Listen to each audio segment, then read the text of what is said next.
This is Chedworth Villa, Roman Villa in Gloucestershire.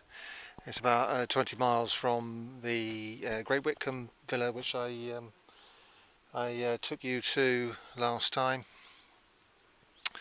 And it's a sumptuous and magnificent villa, like Great Whitcomb. An extremely rich person or family lived here.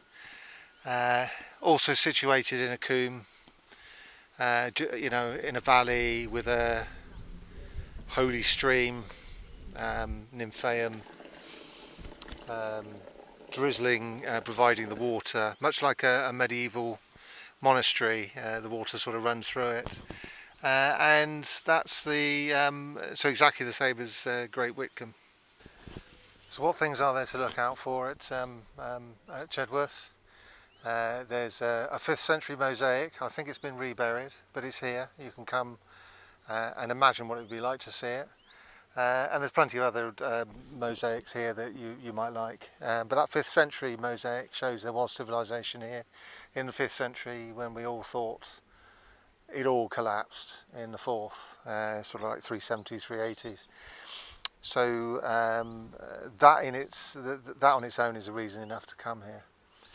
So things to see. There is a nice sort of stoking hole for an underfloor heating system, which leads through pillets, which are basically the pillars that hold up the floor. So there's a big gap in the posher rooms between the ground and the floor for hot air from the stoking hole to run underneath the floor and keep your toesies nice and warm. The nymphaeum is basically a spring which is sort of pushed, which is directed into this octagonal pool, and from that octagonal pool was obviously a sacred spring. Now this is another thing to look out for, because one of the flagstones around it was labelled with a chi rho, which is the symbol of Christ. So we're also seeing a transition here to Christianity. So that would have been a pagan spring, a pagan pool of some sort. It would also have provided, you can see where it runs off into underneath the building, so it would have provided water to the rest of the villa. So that was worth looking at. There's some nice religious objects there, including probably Sylvanus, the huntsman, and the flagstone with the chi rho, which is, as it's marked there, it says it's one of the most important things that's ever been found in Roman history in Britain.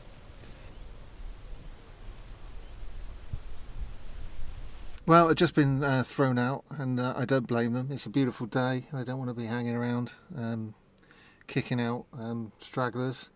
And I was actually, what I meant to do today was go up to Gloucester and have a look round in the museum, which I did, and I thought on the way back, because I'm still hung up on that idea of 5th century collapse of the Roman of Romanitas in Britain. The collapse of, well, not so much the Romans, but the collapse of civilization generally.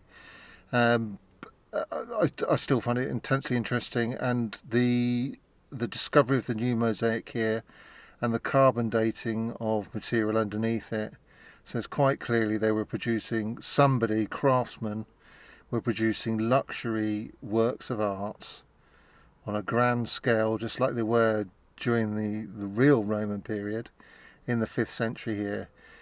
So even though loads and loads of villas are now, by that period, are just wrecks, turned into cow barns, turned into furnaces and smithies, or just being people living in them and having bonfire, having little fires on beautiful mosaics, just to keep warm in the winter and all this sort of stuff, or have just collapsed. And that's the main layout, the main thing that was going on at the time. But you get these inconsistencies, but Chedworth is probably one of the most beautiful Roman things in Britain. It's extremely high status. So you would expect that the rich would find a way to mitigate their losses when it came to disaster, social and economic. But anyway, so we've been to, so that's it today then, up to see Chedworth. Really enjoyed it. Thanks for watching.